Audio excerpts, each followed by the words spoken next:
कोलकाता के दक्षिण के एक शांत मोहल्ले में रहता था ओरित्र। पेशे से पत्रकार, लेकिन दिल से एक साहसी खोजकर्ता।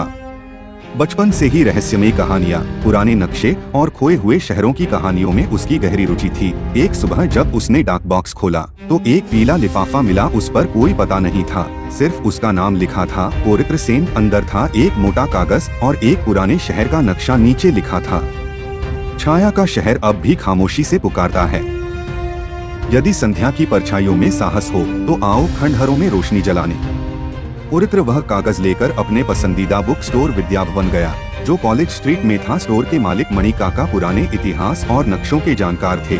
नक्शा देखते ही मणि काका चुप हो गए, फिर धीरे से बोले, यह छायानगर है, 1800 का एक रहस्यमयी शहर जो अचानक एक दिन गायब हो गया। कोई नहीं जानता कैसे। कहते हैं यह शहर एक शापित समझौते में फंस गया था। ओरित्र चौंक कर बोला, मतलब क्या सचमुच कोई शहर गायब हो सकता है? विज्ञान हर चीज को नहीं समझा सकता ओरित्र, लेकिन अगर सच जानना है तो जाना होगा।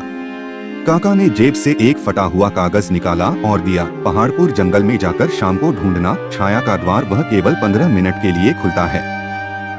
अगली शाम ओरित्र पहुंचा पहाड़पुर जंगल। घने कोहरे में उसने दो चट्टानों के बीच एक अजीब रोशनी देखी। जैसे ही उसने देखा, दृश्य बदल गया। एक धुंधली राह उसे बुलाने लगी। पाँव रखते ही वह एक अलग दुनिया में पहुंच गया। टूटे फूटे महल, उजड़े रास्ते और हवा में जैसे किसी की सिसकी। क्या यही है छायानगर? चारों ओर सन्नाटा, कोई इंसान नहीं, सिर्फ परछाइयां। चलते चलते वह पहुंचा एक लाल ईंटों के महल में। दरवाजा खुला था। अंदर एक बूढ़े बैठे थे, सफेद कपड़े में, धुंधली आंखों से देख रहे। तुम आ गए। बहुत सालों बाद वे बोले। ओरित्र चौंक गया। आप कौन हैं? मेरा नाम रंजीत है, मैं इस शहर का अंतिम रक्षक। यह शहर राजा और एक तांत्रिक के घमंड का शिकार हुआ था।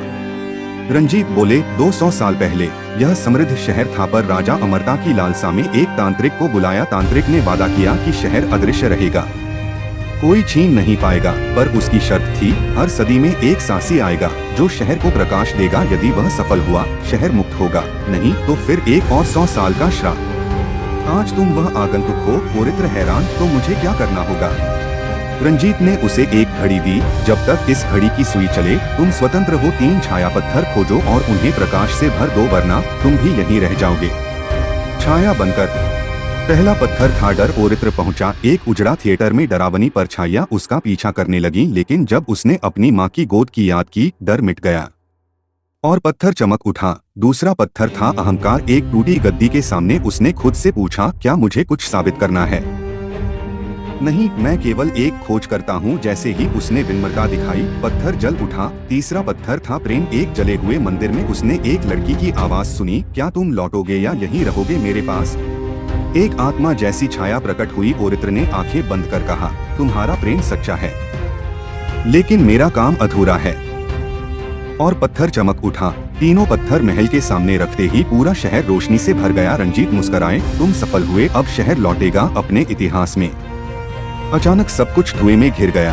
आंखें खुली। ओरित्र फिर से पहाड़पुर जंगल में था, हाथ में बस वही घड़ी और नक्शा। क्या यह सब सपना था? नहीं, क्योंकि नक्शे के नीचे अब एक नई लाइन थी, धन्यवाद तुम्हें इतिहास की रोशनी लौटाने के लिए छायाओं का शहर।